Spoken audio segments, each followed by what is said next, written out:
आप सभी को मेरा नमस्कार। मैं दीपक सिंह आपका स्वागत करता हूं अपने YouTube channel PR1 education house में, जिसमें मैं एजुकेशन से रिलेटेड वीडियोस अपलोड करता हूं ताकि हम एजुकेशन के कुछ टॉपिक्स को समझ पाएँ, सीख पाएँ कुछ। तो पिछले बार जो मैंने वीडियो अपलोड की थी अपने चैनल पे वो प्राइम नंबर्स के ऊपर थी, और आज का जो टॉपिक है वो कंपोजिट नंबर्स का है। आज हम कंपोजिट नंबर्स के बारे में समझेंगे। कंपोजिट नंबर्स, जिसे हिंदी में भाज्य संख्याएं भी कहते हैं, उसके बारे में आज हम सीखेंगे। तो कंपोजिट नंबर्स की सबसे पहले हम डेफिनेशन समझ लेते हैं। तो composite numbers are positive numbers greater than one that have more than two factors और डिवाइजर्स। मतलब कंपोजिट नंबर्स या भाज्य संख्याएं वे संख्याएं होती हैं जो एक से बड़ी होती हैं और जिसके दो से ज़्यादा फैक्टर्स होने चाहिए, गुणनखंड होने चाहिए, डिवाइज़र होने चाहिए। मतलब वह खुद के और वन के अलावा किसी और के भी टेबल में आनी चाहिए। जैसे अगर हम बात करें कंपोजिट नंबर की, तो पहला कंपोजिट नंबर 4 होता है। कैसे होता है? देखिए, 4 जो है एक के टेबल में भी आता है, 4 के में भी आता है और 2 में भी आता है। तो दो से ज़्यादा फैक्टर हो गए। 4 के क्या क्या फैक्टर हो गए? 1, 4 और 2। तो मतलब दो से ज़्यादा फैक्टर्स हैं, तो ये कंपोजिट नंबर है। तो 4 हमारी जो है पहली कंपोजिट नंबर होती है। 5 जो है वो कंपोजिट नंबर नहीं, क्योंकि 5 से 1 और 5 में आता है, तो इसके दो ही फैक्टर हैं। लेकिन हमें वो ढूंढना है जिसके दो से ज़्यादा फैक्टर्स होते हैं।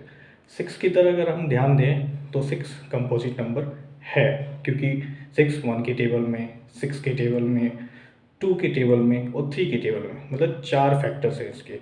तो 6 जो है वो दूसरा कंपोजिट नंबर है। 7 कंपोजिट नंबर नहीं है, क्योंकि 7 1 और 7 में ही आता है। नहीं, 8 कंपोजिट नंबर है, क्योंकि ये 1 के टेबल में, 8 के टेबल में, 2 के टेबल में, 4 के टेबल में 4 फैक्टर्स हैं, तो 8 कंपोजिट नंबर है। अगला कंपोजिट नंबर 9 है। यस, 9 कैसे है? क्योंकि 9 1 के टेबल में आता है, 9 में आता है, 3 में आता है, तो 9 कंपोजिट नंबर है। 10 भी कंपोजिट नंबर है, क्योंकि 10 1 और 10 के अलावा 2 में, 5 में, तो इसके 4 फैक्टर्स हैं, तो इसका मतलब ये कंपोजिट नंबर है। आप हमको इस बात का ध्यान रखना है कि उन्हीं नंबर्स को हमें इंक्लूड करना है, उन्हीं नंबर के बारे में सोचना है जिसके दो से ज़्यादा फैक्टर हो। मतलब एक तो खुद अपने ही नंबर में आए, अपने ही टेबल में आए, और एक में, और इसके अलावा किसी और में भी। तो अब हम 11 के बारे में सोचते हैं, तो 11 कंपोजिट नंबर नहीं है, क्योंकि इसके सिर्फ दो फैक्टर है, 11 और 1, 12।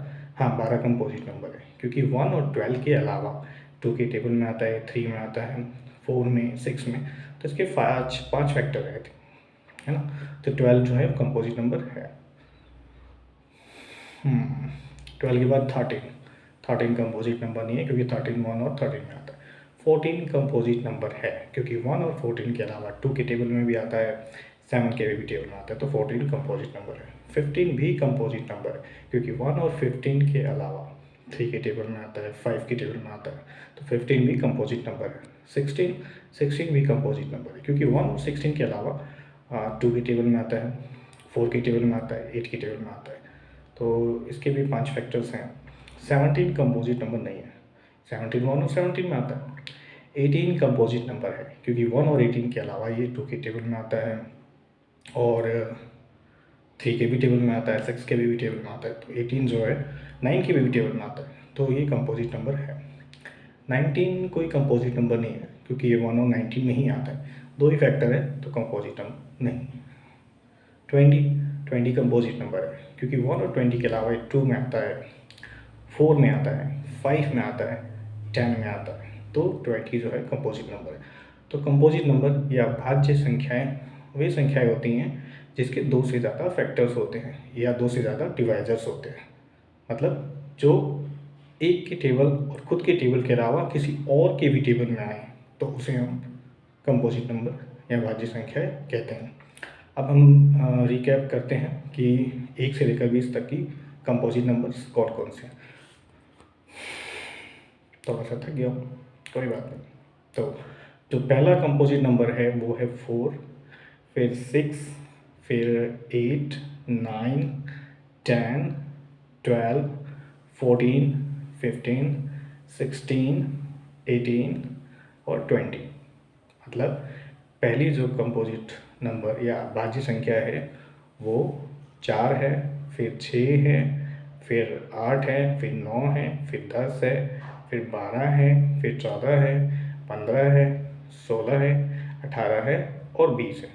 तो ये जो आज का वीडियो में जो हमने जाना वो कंपोजिट नंबर भाज्य संख्याओं के बारे में जाना।